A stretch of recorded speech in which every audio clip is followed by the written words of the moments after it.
All right, welcome back, everyone. Ready for another deep dive? Absolutely, always ready to dig in.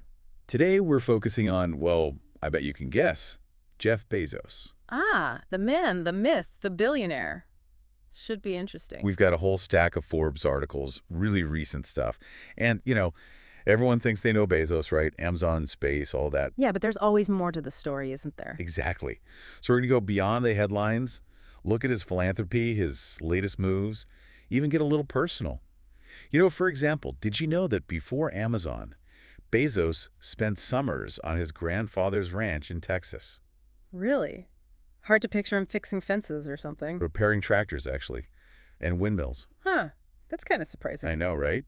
Makes you wonder how that shaped him. Someone who's comfortable getting their hands dirty, solving practical problems. That actually makes sense. That kind of background builds resourcefulness. Maybe it even ties into how he built Amazon, starting from scratch. That's a good point. Yeah. And of course, we can't talk about Bezos without mentioning the divorce, right? 2019, Mackenzie Scott. Huge deal, financially speaking. She got a quarter of his Amazon stock.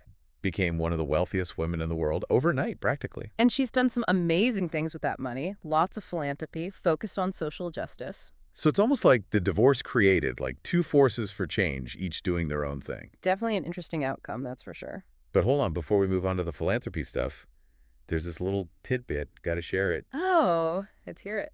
Back in '98, Bezos had the chance to invest in this tiny startup, Google. No way, seriously. Yeah, he was one of their first angel investors.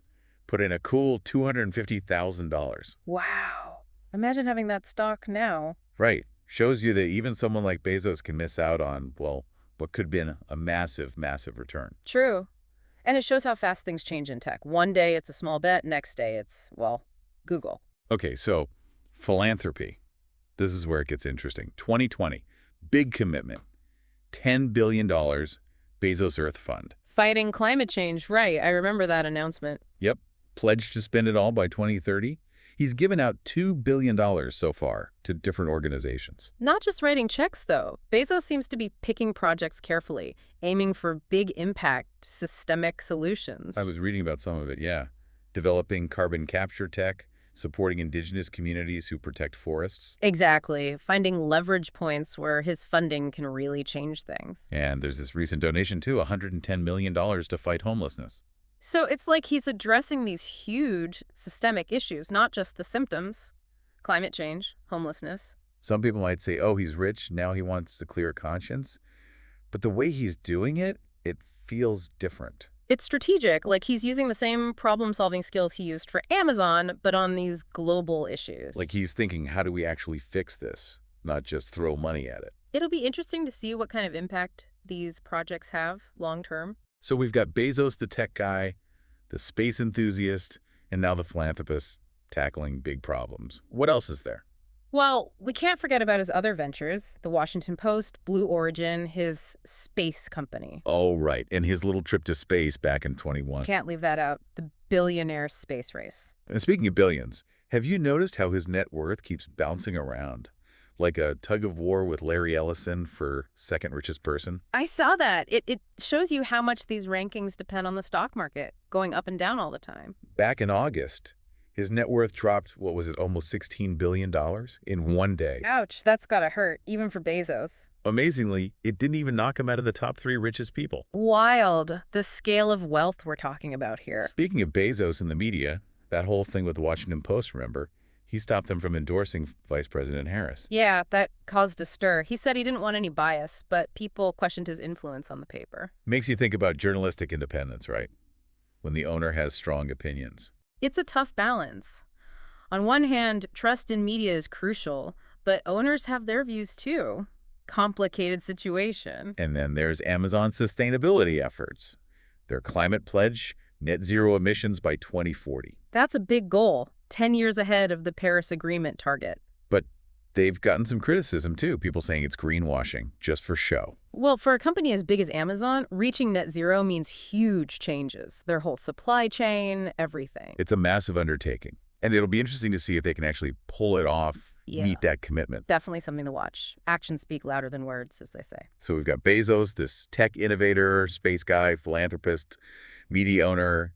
All these different roles, somehow all connected. It's a really fascinating picture. It's Yeah. like he's trying to figure out what's his impact going to be on the world? What's his legacy? And how do all these pieces fit together, right? The Yeah. business, the philanthropy, the personal stuff. Exactly. It's like he's living out all these different ambitions, but they're all intertwined, and we get to watch it unfold. Yeah. Makes you wonder if those summers fixing tractors were like early training for tackling these big problems, you know? Could be. It's like he learned to be resourceful, figure things out on his own. And then he takes that same mindset and boom, applies it to Amazon, to space travel, to like saving the planet. He's not afraid to experiment, that's for sure.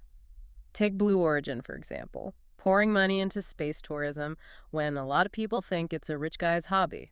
But you could say that's the same kind of risk-taking that made Amazon work. Remember back when he started buying books online? Crazy idea. People thought he was nuts, but he had this vision, right? And he went for it even when everyone doubted him. And that seems to be a pattern with him, doesn't it? Amazon, Blue Origin, even the way he's approaching philanthropy. It's like, I'm going to do this my way. And then there's the whole media thing. Buying the Washington Post definitely put him in a different kind of spotlight. Yeah, and not always good publicity either. Remember that whole mess with the National Enquirer? Oh man, that was a saga. Blackmail, tabloid drama, the whole 9 yards. It showed a different side of him, though. Like, he's willing to fight back, even if it means more attention, more scrutiny. It kind of humanized him, I think. Reminded everyone that he's not just this untouchable billionaire. He's got problems like everyone else. It's like behind all the money and the rockets, there's a real person there. Which makes you wonder, what's his legacy going to be, ultimately? That's the million-dollar question, right? Is it Amazon, the space stuff, trying to save the world, or all of it combined? It's still being written, that's for sure.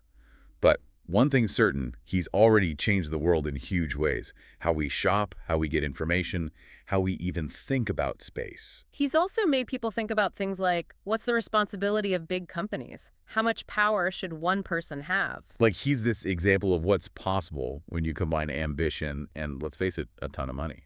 But he also shows the potential downsides. Inequality, ethical questions, things like that.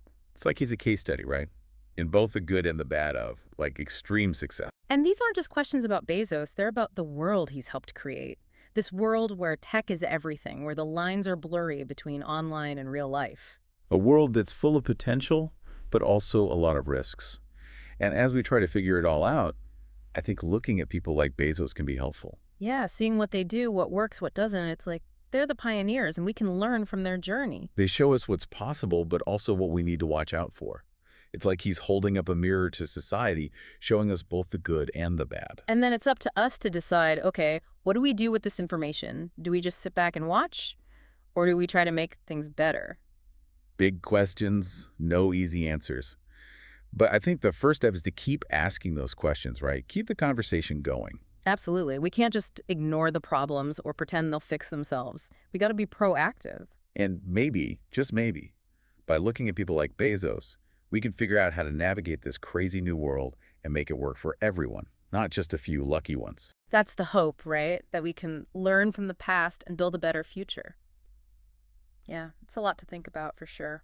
And it's easy to get caught up in the spectacle of it all, right? Yeah. The billions, the rockets, all that. But to me, what's really interesting is like how his mind works. Yeah, that makes sense. This relentless curiosity, always wanting to push the limits. It's like he sees the world as this giant puzzle, you know? Yeah. And he's got to figure it out. And he's not afraid to try things even if they fail. Like that's a pretty powerful lesson. It is, yeah. It's like Yeah. he's saying, don't be afraid to dream big, take some risks. But on the flip side, there's that whole idea of with great power comes great responsibility. Totally. It's up to each of us how we use what we've got to make things better, hopefully. So as we're wrapping up this deep dive into, well, everything Bezos, what's the one thing you'd want our listeners to walk away with? That's a good question. No pressure or anything. I think it's realizing that even these super successful people, they're complicated, you know? They've got good sides, bad sides, it's all mixed up. Yeah, nobody's perfect, right? And by looking at their lives, their choices, we learn something about, I don't know, human nature, about the world we live in. It's all connected. I like that. It's a reminder that we can always keep learning, keep digging deeper. There's always more to the story, right? Absolutely. So to everyone listening, keep asking questions, keep exploring. And remember, we're not just along for the ride. We're all creating the future in our own way. That's a good way to put it. Well said. And on that note, I guess that's our deep dive for today. Thanks for joining us, everyone. Always a pleasure. And until next time, keep learning, keep diving deep. See ya.